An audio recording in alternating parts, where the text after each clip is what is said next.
Visa പുതുക്കാൻ UAE-യിൽ നിന്ന് road മാർഗം അയൽ രാജ്യങ്ങളിലേക്ക് പോകുന്നവരുടെ എണ്ണം വർദ്ധിക്കുന്നു.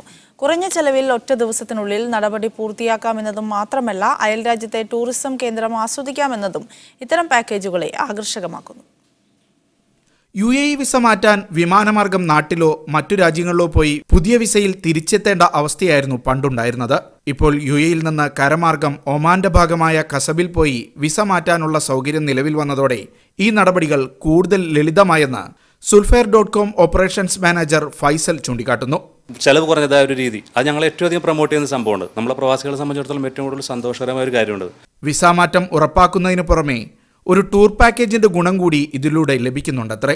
നമ്മളൊരു വൺ ഡേ ട്രിപ്പ് പോലെ, അതായത് രാവിലെ 3 മണിക്കൂർ കൊണ്ട് നമ്മൾ ദുബായിൽ നിന്ന് പുറപ്പെട്ട് കസബ്, ഒരു ടൂറിസ്റ്റ് പ്ലേസായ കസബ് മുസണ്ടത്ത് ചെന്നുകൊണ്ട് രാവിലെ വൈകുന്നേരം തിരിച്ചു വരാവുന്ന ഒരു UAE-യോട് ചേർന്ന് കിടക്കുന്ന ഒമാന്റെ വിനോദസഞ്ചാര കേന്ദ്രം കൂടിയാണ് കസബ്.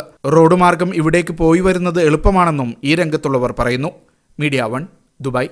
മഴയും വെള്ളപ്പൊക്കവും മൂലം ദുരിതമനുഭവിക്കുന്ന ഇറാന് സഹായവുമായി ഒമാൻ. സുൽത്താന്റെ പ്രത്യേക ഉത്തരവ് പ്രകാരമാണ് സഹായം എത്തിക്കുന്നത്. ഭക്ഷണ വസ്തുക്കളും മറ്റ് അവശ്യ വസ്തുക്കളുമായി വിമാനങ്ങൾ മുസന്നയിലെ വ്യോമസേനാ താവളത്തിൽ നിന്ന് യാത്ര തിരിച്ചു. ഒമാൻ ചാരിറ്റബിൾ ഓർഗനൈസേഷനുമായി സഹകരിച്ചാണ് ദുരിതാശ്വാസ വസ്തുക്കൾ എത്തിക്കുന്നത്. മലബാറിൽ നിന്നടക്കമുള്ള ഇന്ത്യൻ വംശജരായ 20ഓളം സൗദി പ്രമുഖരെ ജിദ്ദയിൽ ആദരിക്കുന്നു. ഇന്ത്യൻ കോൺസുലേറ്റിന്റെ സഹകരണത്തോടെ ഗുഡ്വിൽ ഗ്ലോബൽ ഇനിഷ്യേറ്റീവ് എന്ന സംഘടനയാണ് പരിപാടി സംഘടിപ്പിക്കുന്നത്. ഈ മാസം 12-ന് കോൺസുലേറ്റ് അങ്കണത്തിൽ നടക്കുന്ന പരിപാടിയിൽ അന്താരാഷ്ട്ര വ്യക്തിത്വങ്ങളടക്കമുള്ളവർ പങ്കെടുക്കുമെന്ന് സംഘാടകർ അറിയിച്ചു. മുസ്ലിസ് ടു മക്ക എന്ന പേരിലാണ് പ്രഥമ ഇന്തോ അറബ് സംഗമം. വെള്ളിയാഴ്ച വൈകുന്നേരം 7-ന് കോൺസുലേറ്റ് അങ്കണത്തിലാണ് പരിപാടി. നൂറ്റാണ്ടു മുമ്പ് ഉപജീവനം തേടിയെത്തി അറേബ്യൻ മണ്ണിൽ സേവന സുഹൃതം കൊണ്ട് ഇതിഹാസം രചിക്കുകയും കഠിനാധ്വാനത്തിലൂടെ ജീവിത വിജയം നേടുകയും ചെയ്ത മലൈബാരികളടക്കമുള്ള ഇന്ത്യൻ വംശജരായ പ്രമുഖരെയാണ് ആദരിക്കുന്നത്. ഇന്ത്യൻ കോൺസുൽ ജനറൽ മുഹമ്മദ് നൂർ റഹ്മാൻ ഷെയ്ഖ് മുഖ്യാതിഥിയായിരിക്കും. അറബ് മാധ്യമ പ്രതിഭ ഖാലിദുൽ മൈന, മലയാള കവിതയെയും സാഹിത്യത്തെയും അറബ് ലോകത്തിന് പരിചയപ്പെടുത്തിയ UAE സ്വദേശിയും അറബ് കവിയുമായ ഡോക്ടർ ഷിഹാബ് ഖാനിം, ഷെയ്ഖ് അബ്ദുള്ള ആമിർ നഹ്ദി തുടങ്ങിയവർ പരിപാടിയിൽ പങ്കെടുക്കും. മക്കയിലും ജിദ്ദയിലുമുള്ള മലൈബാരി സൗദികൾ, അവിഭക്ത ഇന്ത്യയുടെ ഇതര ഭാഗങ്ങളിൽ നിന്നും സൗദിയിലെത്തിയവരുടെ പിന്മുറക്കാരായ പ്രമുഖരും സംഗമത്തിനെത്തും. ഇന്ത്യയിൽ നിന്ന് പ്രവാസ ലോകത്തേക്ക് വന്നിട്ട് ഇവിടെ സേവനം അനുഷ്ഠിച്ചവരും ഇവിടെ വളർന്ന് നമ്മുടെ ഇന്ത്യയെ സ്നേഹിച്ചവരുമായ മഹത് വ്യക്തിത്വങ്ങളെയാണ് നാം ആദരിക്കുന്നത്. അതുകൊണ്ട് തന്നെ ഈ സംഗമം എല്ലാ അർത്ഥത്തിലും ഇന്ത്യയും നമ്മുടെ സൗദി അറേബ്യയും തമ്മിലുള്ള ബന്ധത്തെ ഊട്ടിയുറപ്പിക്കുന്നതും അതോടൊപ്പം തന്നെ നമ്മുടെ ഇനി അങ്ങോട്ടുള്ള പ്രയാണത്തിൽ ഒരു മൈൽസ്റ്റോൺ ആവുകയും ചെയ്യുന്ന പരിപാടിയായിരിക്കും ഇത്. പുതുതായി രൂപം കൊണ്ട ഗുഡ്വിൽ ഗ്ലോബൽ ഇനീഷ്യേറ്റീവ് എന്ന സംഘടനയുടെ ലോഗോ പ്രകാശനവും ചടങ്ങിൽ നടക്കും. ഡോക്ടർ ഇസ്മായിൽ മരുതേരി, ഹസൻ ചെറുപ്പ, PV ഹസൻ സിദ്ദീഖ്, മുസ്തഫ വാക്കാലൂർ എന്നിവർ വാർത്താസമ്മേളനത്തിൽ സംബന്ധിച്ചു. സാദിഖ് അലി തുവൂർ, മീഡിയ 1 ജിദ്ദ. അരനൂറ്റാണ്ട് മുൻപ് ആരംഭിച്ച ഗൾഫ് പ്രവാസത്തേക്കാൾ പഴക്കമുണ്ട് മലയാളികൾ അടക്കമുള്ള ഇന്ത്യക്കാരുടെ അറേബ്യൻ കുടിയേറ്റങ്ങൾക്ക്.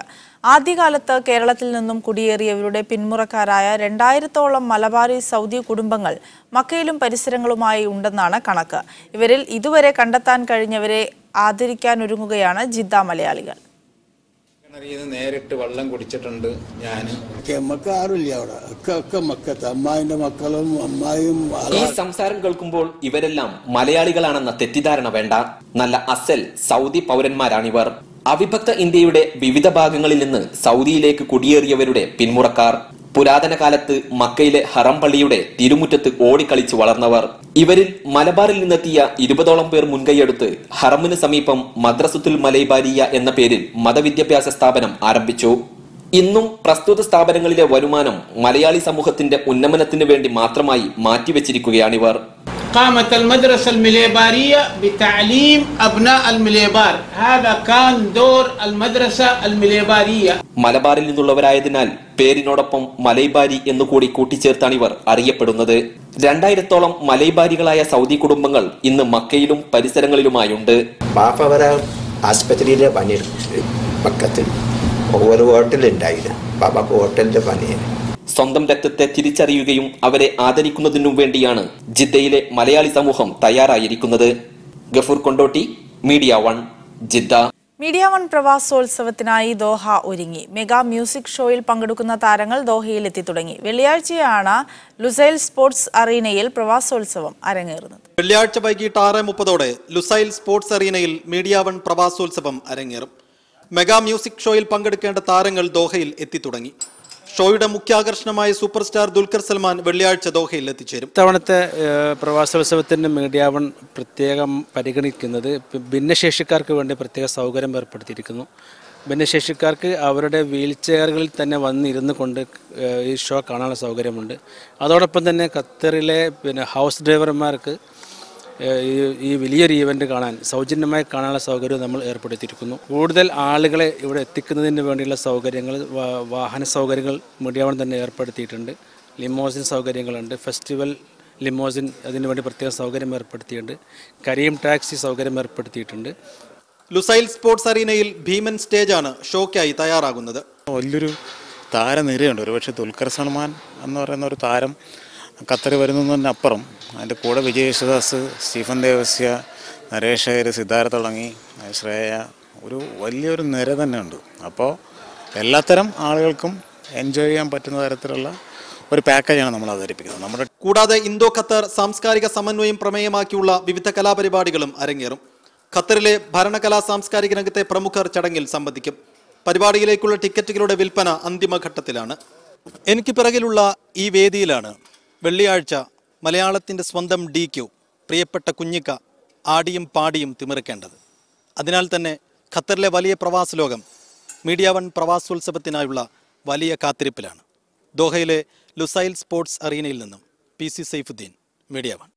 ഇസ്ലാം വായനയുടെ 7 പതിറ്റാണ്ട് എന്ന വിഷയത്തിൽ അക്ഷരം വായനാവേദിയും പ്രബോധനം റീഡേഴ്സ് ഫോറവും സംയുക്തമായി ജിദ്ദയിൽ അക്ഷര സദസ്സ് സംഘടിപ്പിച്ചു.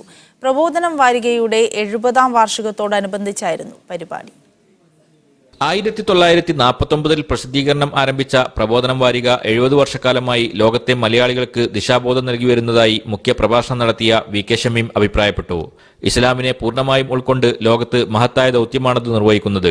സമൂഹത്തെ കള്ളികളാക്കി തിരിക്കാതെ ഒരൊറ്റ കുടുംബമായി കണ്ട് പ്രകാശം പരത്തുകയാണ് വാരിക ചെയ്യുന്നതെന്നും അദ്ദേഹം പറഞ്ഞു.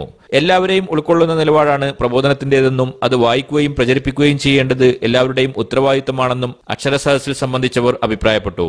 പ്രൊഫസർ ഇസ്മായിൽ മരുതേരി, അബ്ദുള്ള മുക്കണ്ണി, ES അബ്ദുസലാം, ഷാജു അത്താണിക്കൽ, റജീന നൌഷാദ് തുടങ്ങിയവർ സംസാരിച്ചു.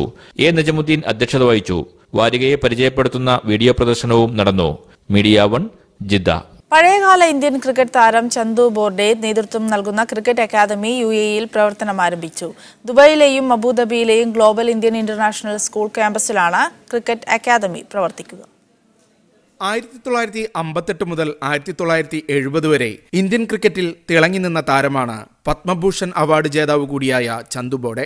വിവിധ രാജ്യങ്ങളിൽ ഗ്ലോബൽ സ്കൂൾ ഫൗണ്ടേഷന്റെ നേതൃത്വത്തിൽ നടക്കുന്ന ക്രിക്കറ്റ് അക്കാദമികൾക്ക് നേതൃത്വം നൽകുന്നത് ഇദ്ദേഹമാണ്. UAE-യിലെ അക്കാദമിയുടെ ഉദ്ഘാടനം ദുബൈയിൽ ചന്തു ബോർഡെ തന്നെ നിർവഹിച്ചു. So developing cricket in UAE because the exposure what they are getting or they are watching these international matches in Dubai and I think Abu Dhabi also, Sharjah also, and when I see the stadiums, they are full of people watching this game. That shows the enthusiasm for this game. വർഷത്തിൽ ഏറ്റവും കൂടുതൽ runs എടുത്ത Indian കളിക്കാരൻ എന്ന record ഒരു കാലത്ത് ചന്തു ബോർഡയുടെ പേരിലായിരുന്നു. UAE-യിലുള്ള 6 വയസ്സ് മുതലുള്ള കുട്ടികൾക്ക് അക്കാദമി പരിശീലനം നൽകും. We are putting 2 coaches from Max Talent who are the camp conductors and 2 coaches from global school side. And any child who wishes to learn cricket properly is welcome to join. വാരാന്ത്യങ്ങളിലായിരിക്കും global Indian international സ്കൂളിലെ Dubai Abu Dhabi ക്യാമ്പസുകളിൽ കുട്ടികൾക്ക് പരിശീലനം നൽകുക. Media one, Dubai. Dammam Malappuram കൂട്ടായ്മ MPL cricket tournament സംഘടിപ്പിക്കുന്നു. സൗദിയിലെ വിവിധ പ്രവിശ്യകളിൽ നിന്നുള്ള 200ഓളം കളിക്കാർ പങ്കെടുക്കുന്ന ടൂർണമെന്റ് വ്യാഴാഴ്ച ആരംഭിക്കുമെന്ന് ഭാരവാഹികൾ പറഞ്ഞു. കൂട്ടായ്മ നടത്തിവരുന്ന ജനസേവന പ്രവർത്തനങ്ങൾക്ക് തുക സമാഹരണം ലക്ഷ്യമിട്ടാണ് ടൂർണമെന്റ് സംഘടിപ്പിക്കുന്നത്. സൗദിയിലെ 200ഓളം ക്രിക്കറ്റ് താരങ്ങൾ ടൂർണമെന്റിൽ അണിനിരക്കും. നമ്മളെ മലപ്പുറം ജില്ലയുടെ കൂട്ടായ്മ നടത്തുന്ന മലപ്പുറം പ്രീമിയർ ലീഗ് സീസൺ 1 ഈ വരുന്ന 11-12 സാബ്സ ഫെഡറൽ ഗ്രൗണ്ടിൽ കോബാറിൽ വെച്ച് നടത്തപ്പെടുന്നു. ഇതിൽ എല്ലാ ഈ ഈസ്റ്റേൺ പ്രൊവിൻഷ്യനിൽ മാത്രമല്ല സൗദി അറേബ്യയിലുള്ള എല്ലാ സ്ഥലം റിയാദ്, ജിദ്ദ, യാംബു അങ്ങനത്തെ സ്ഥലങ്ങളിൽ നിന്നുള്ള എല്ലാ ക്രിക്കറ്റ് പ്ലേയേഴ്സും പങ്കെടുക്കുന്നുണ്ട്. 11-ാം തീയതി ഇതിൻ്റെ ലീഗ് മത്സരങ്ങളും 12-ാം തീയതി സെമി ഫൈനൽ മത്സരങ്ങളുമാണ്. പ്രവിശ്യയിലെ സാമൂഹിക സാംസ്കാരിക രംഗത്തുള്ളവർ പരിപാടിയിൽ സംബന്ധിക്കും. വിജയികൾക്ക് പ്രൈസ് മണിയും ട്രോഫിയും വിതരണം ചെയ്യും. നജ്മുസ്മാൻ ഐക്കരപ്പടി, ഷിഹാബ് വെട്ടത്തൂർ, സുലൈമാൻ അലി, യൂസുഫ് അലി മലപ്പുറം, അനിൽ പൂവഞ്ചേരി, ആബിദ് വളാഞ്ചേരി, സഹീർ മജ്ദാൽ എന്നിവർ വാർത്താസമ്മേളനത്തിൽ പങ്കെടുത്തു. Media 1 Dammam. KMCC ദമാം ഘടകം ഏകദിന കലാകായിക മത്സരം സംഘടിപ്പിക്കുന്നു. കളിക്കളം സീസൺ 2 എന്ന പേരിൽ സംഘടിപ്പിക്കുന്ന പരിപാടിയിൽ 1000-ഓളം മത്സരാർത്ഥികളാണ് പങ്കെടുക്കുന്നത്. 4 വേദികളിലായി 11 വിഭാഗങ്ങളിലായാണ് മത്സരം. കുട്ടികളും സ്ത്രീകളും ഉൾപ്പെടെ എല്ലാവർക്കും പങ്കെടുക്കാവുന്ന തരത്തിലാണ് മത്സര ഇനങ്ങൾ. ഏപ്രിൽ 12-ന് ജുബൈൽ ഹൈവേയിലുള്ള Z5 എന്ന ഇന്റർനാഷണൽ സ്റ്റേഡിയത്തിൽ വെച്ചിട്ടാണ് നമ്മുടെ പരിപാടി കളക്കളം ഒക്മിയസ് കളിക്കളം സീസൺ 2 നടക്കുന്നത്. സമാപനത്തോടനുബന്ധിച്ച് സാംസ്കാരിക പൊതുസമ്മേളനവും സംഘടിപ്പിക്കും. പരിപാടിയിൽ പന്തളം സുധാകരൻ മുഖ്യാതിഥിയായി പങ്കെടുക്കും. മുജീബ് കൊളത്തൂർ, റഹ്മാൻ കാരിയാട്, ഖാദർ മാസ്റ്റർ, കബീർ കൊണ്ടോട്ടി, അസ്ലം കൊളക്കാടൻ, സലാമൊയ്യം എന്നിവർ വാർത്താസമ്മേളനത്തിൽ പങ്കെടുത്തു. Media 1 Dammam. Boby Chemmanur international ജുവലേഴ്സിന്റെ പേരാമ്പ്ര ഷോറൂമിന്റെ പ്രവർത്തനം ആരംഭിച്ചു. സിനിമാ താരം ഹണി റോസാണ് ഷോറൂം ഉദ്ഘാടനം നിർവഹിച്ചത്. നടൻ ശ്രീരാമൻ, ജനപ്രതിനിധികൾ തുടങ്ങിയവർ പങ്കെടുത്തു. ഉദ്ഘാടനത്തോടനുബന്ധിച്ച് ഗ്രൂപ്പിന്റെ ജീവകാരുണ്യ പ്രവർത്തനങ്ങളുടെ ഭാഗമായുള്ള സഹായ വിതരണവും നടന്നു. 10 കിലോ സ്വർണം കൊണ്ട് നിർമ്മിച്ച സ്വർണ്ണ ഉടുപ്പിന്റെ പ്രദർശനവും സന്ദർശകർക്കായി ഒരുക്കിയിരുന്നു. ജുവലേഴ്സിന്റെ കുറ്റ്യാടിയിലെ ഷോറൂമാണ് കൂടുതൽ സ്റ്റോക്കും സെലക്ഷനുമായി പേരാമ്പ്രയിലേക്ക് മാറ്റിയത്. യൂട്യൂബ് വീഡിയോ വഴി ഭരതനാട്യ അടവുകൾ പരിശീലിപ്പിക്കുന്ന വെബ് റഫറൻസ് ഗൈഡുമായി പ്രവാസി കലാകാരി. കുവൈത്തിൽ നൃത്താധ്യാപികയായ വിനീത പ്രതീഷിന്റെ നേതൃത്വത്തിലാണ് സമ്പൂർണം എന്ന പേരിൽ ഭരതനാട്യത്തിലെ അടവുകൾ പരിചയപ്പെടുത്തുന്നത്. സൃഷ്ടി സ്കൂൾ ഓഫ് ഡാൻസിന്റെ സാരഥിയും അധ്യാപികയുമായ വിനീത പ്രതീഷ് ശിഷ്യരായ കാവ്യ വൈദ്യനാഥൻ, ധീര രാകേഷ്, അഞ്ജലി നായർ, അനന്തിക ദിലീപ് എന്നിവർ ചേർന്നാണ് സമ്പൂർണം എന്ന പേരിൽ വീഡിയോ പാഠങ്ങൾ തയ്യാറാക്കിയത്. നൃത്തകല അഭ്യസിക്കുന്നവർക്ക് ഭരതനാട്യത്തിലെ അടവുകൾ എളുപ്പം മനസ്സിലാക്കുന്ന രീതിയിൽ വിഷ്വൽ മീഡിയ സാധ്യതകൾ പ്രയോജനപ്പെടുത്തിയുള്ള അവതരണമാണ് സമ്പൂർണം. ആഴ്ചയിൽ ഒരു പാഠമെന്ന രീതിയിൽ 70ഓളം അടവുകൾ ഉൾക്കൊള്ളിച്ചുള്ള കോഴ്സ് ഭരതനാട്യത്തെക്കുറിച്ച് കൂടുതൽ അറിവ് നേടാനും ജീവിത സാഹചര്യങ്ങളാൽ നൃത്തപഠനം പാതിവഴിയിൽ നിന്ന് പോയവർക്ക് പഠനം പുനരാരംഭിക്കാനും സഹായകമാകും. നിരന്തരമായി പഠിക്കുന്നതോടൊപ്പം പകർന്നു കൊടുക്കുന്നത് കൂടിയാണ് കല എന്ന ആശയത്തെ ഉൾക്കൊണ്ടുകൊണ്ട് തികച്ചും സൗജന്യമായാണ് കോഴ്സുകൾ ഒരുക്കിയതെന്ന് വിനീത പ്രതീഷ് വാർത്താ സമ്മേളനത്തിൽ പറഞ്ഞു. മെയിൻലി നമ്മൾ ചെയ്യുന്നത് ഒരു റെഫറൻസ് ഗൈഡാണ്, ലേണിംഗ് മെറ്റീരിയൽ അല്ല. Reference guide four senior students or dance teachers or anybody who wants to get back into dancing, and this will be completely free of cost because വിനീത സൃഷ്ടി എന്ന യൂട്യൂബ് ചാനൽ വഴി April 11 മുതൽ പാഠങ്ങൾ ലഭ്യമായി തുടങ്ങുമെന്നും അണിയറക്കാർ അറിയിച്ചു. Media 1 Kuwait city. Lulu group പടിഞ്ഞാറൻ African രാജ്യമായ നൈജീരിയയിൽ നിക്ഷേപത്തിന് സന്നദ്ധത അറിയിച്ചു. ദുബായിൽ നടക്കുന്ന നിക്ഷേപക സംഗമത്തിൽ നൈജീരിയൻ പ്രസിഡന്റ് മുഹമ്മദ് ബുഹാരിയുമായി നടത്തിയ കൂടിക്കാഴ്ചയ്ക്ക് ശേഷം Lulu group chairman MA Yusuf അലിയാണ് താൽപര്യം വ്യക്തമാക്കിയത്. നിക്ഷേപകർക്ക് എല്ലാവിധ സഹായ സഹകരണങ്ങളും നൽകാൻ സർക്കാർ സന്നദ്ധമാണെന്ന് നൈജീരിയൻ പ്രസിഡന്റ് യൂസഫ് അലി അറിയിച്ചു. ലുലു ഗ്രൂപ്പിന്റെ പ്രവർത്തന രീതികൾ യൂസഫ് അലി നൈജീരിയൻ പ്രസിഡന്റിന് വിശദീകരിച്ചു നൽകി. നൈജീരിയൻ കർഷകരുമായി ചേർന്ന് ഗ്രൂപ്പ് ഫാമിംഗ് നടത്തുന്നതിനും യൂസഫ് അലി താൽപര്യം പ്രകടിപ്പിച്ചു. ഇതിലൂടെ നൈജീരിയൻ കർഷകർ ഉൽപ്പാദിപ്പിക്കുന്ന ഗുണമേന്മയുള്ള കാർഷികോൽപ്പന്നങ്ങൾ ഗ്രൂപ്പിന്റെ വിവിധ ഹൈപ്പർ മാർക്കറ്റുകളിൽ വിപണനം ചെയ്യാൻ സാധിക്കുമെന്നും അദ്ദേഹം വ്യക്തമാക്കി. നൈജീരിയൻ വിദേശകാര്യമന്ത്രി ജെഫ്രി ഒന്യാമ, നൈജീരിയയിലെ UAE സ്ഥാനപതി ഫഹദ് അൽ തഫാഖ്, UAEയിലെ നൈജീരിയൻ സ്ഥാനപതി മുഹമ്മദ് റിമി, നൈജീരിയയിലെ ജിഗാവ പ്രവിശ്യ ഗവർണർ അബൂബക്കർ ബഹാരു, Lulu group CEO Saleem VI, director MA Saleem എന്നിവരും ചടങ്ങിൽ സംബന്ധിച്ചു. Media 1 Dubai.